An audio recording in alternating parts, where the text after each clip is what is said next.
ನೀವು ಆಸ್ಪತ್ರೆಗೆ ಹೋಗುವಷ್ಟರಲ್ಲೇ ಕೊಲೆಯಾಗಿತ್ತು ಅಂತ ಮೇಡಮ್ ಹೇಳಿದ್ರು.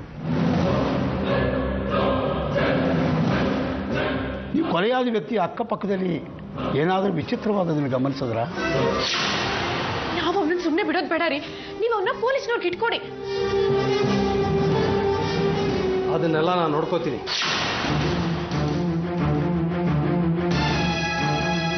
ಇಲ್ಲ. ಓಕೆ ನೋಡಿ, ಇದು ನನ್ನ ಕಾರ್ಡ್. ನಿಮ್ಗೇನಾದರೂ ನೆನಪಾದರೆ, ಹೇಳಬೇಕು ಅನಿಸಿದ್ರೆ, ಈ ಕೇಸ್ಗೆ ಹೆಲ್ಪ್ ಆಗುತ್ತೆ ಅನ್ನೋದಾದರೆ ಇಮ್ಮಿಡಿಯೇಟಾಗಿ ನನ್ನ ನಂಬರಿಗೆ ಫೋನ್ ಮಾಡಿ ತಿಳಿಸಿ. ನಾನಿನ್ನು ಬರ್ತೀನಿ. ಸೊಸೆನ ಚೂ ಬಿಟ್ಟಿದ್ದಾಳೆ. ಅವಳಾಗೆ ಬಂದು ನನ್ನ ಕಾಲು ಹಿಡ್ಕೊಂಡ್ರು ನಾನು ಅವಳಿಗೆ ಯಾವ ಸಹಾಯನೂ ಮಾಡಲ್ಲ. ಸರ್, ಹಳೆ ದ್ವೇಷ ಬಿಟ್ಬಿಡಿ. ಈಗ ನೀವು ತುಂಬಾ ದೊಡ್ಡ ವ್ಯಕ್ತಿ, ದೊಡ್ಡತನ ತೋರಿಸಿ. ಹಳೆ ದ್ವೇಷ ಅಲ್ಲ, ಹೊಸ ಅಧ್ಯಾಯ. ನನ್ನ ಮಗಳು ನನ್ನ ಮನೆಗೆ ವಾಪಸ್ ಬರಕ್ಕೆ ಇದೊಂದೇ ದಾರಿ. ಅದಕ್ಕೋಸ್ಕರ ಇಂದುಮತಿನ ಯಾರನ್ನ ಬೇಕಾದ್ರೂ ಬಲಿ ಕೊಡ್ತೀನಿ ನಾಣಿ. ನನ್ನ ಮಗಳು ನನ್ನ ಮನೆಗೆ ಬರಬೇಕಷ್ಟೇ. ಸರಿಯಾದ ಸಾಕ್ಷಿ ಪುರಾವೆ ಸಿಗೋವರೆಗೂ ಯಾರ ಹತ್ರನೂ ಬಾಯಿ ಬಿಡಬೇಡ. ಅವರು ಪೊಲೀಸ್ನವರು, ಸಾಕ್ಷಿ ಪುರಾವೆಗಳನ್ನ ಹುಡ್ಕೋದೇ ಅವ್ರ ಕೆಲಸ ಅಲ್ವಾ? ಹೌದು, ಅವ್ರ ಕೆಲಸ ಸಾಕ್ಷಿ ಪುರಾವೆಯನ್ನು ಹುಡುಕೋದು ಸರಿ. ಆದ್ರೆ ನಿನ್ ಗಂಡ ಮಿನಿಸ್ಟ್ರು ಅನ್ನೋದನ್ನ ಮರಿಬೇಡ. ಆ ಇನ್ಸ್ಪೆಕ್ಟರ್ ಅಣ್ಣಂಗೆ ಫೋನ್ ಮಾಡಿ ಹೇಳ್ತಾನೆ, ನಿಮ್ ತಮ್ಮನೇ ಸಂಶಯಾಸ್ಪದ ವ್ಯಕ್ತಿ ಅಂತ.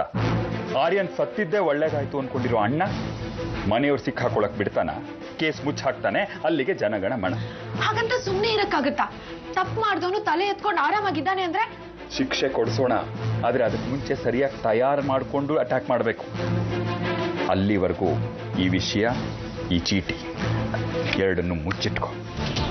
ಅವನು ಕುಡಿಸಿ ನನ್ನ ಹತ್ರ ಏನೇನೋ ಬಾಯಿ ಬಿಡಿಸೋದಕ್ಕೆ ಶತ ಪ್ರಯತ್ನ ಮಾಡ್ದ.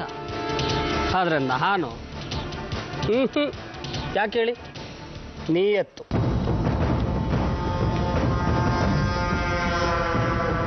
ನೀನು ಒಂದು ಕೆಲಸ ಮಾಡು, ಇಮಿಡಿಯೇಟ್ ಆಗಿ ಸೀತಾಪುರಕ್ಕೆ ಹೋಗು.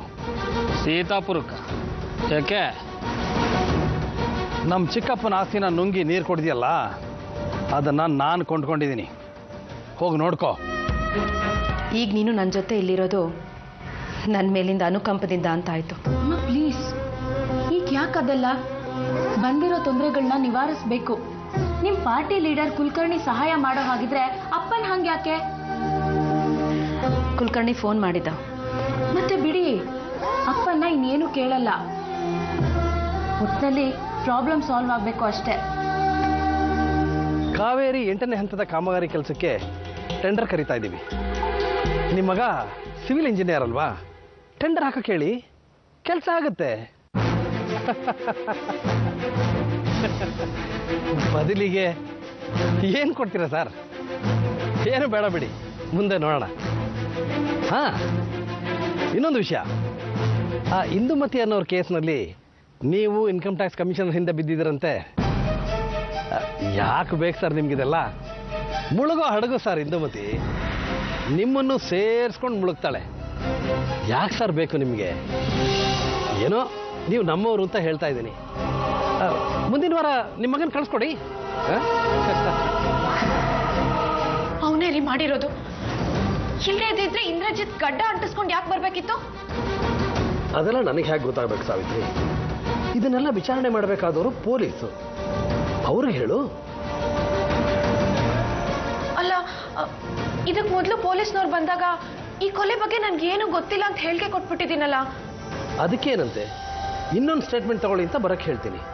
ನೀನು ಏನೇನು ನೋಡಿದ್ದೆ, ನಿನ್ಗೇನೇನು ಅನಿಸ್ತು, ಎಲ್ಲನೂ ಭಯ ಇಲ್ಲದೆ ಅವ್ರ ಹತ್ರ ಹೇಳು. ಅವ್ರು ಕ್ರಮ ತಗೋತಾರೆ.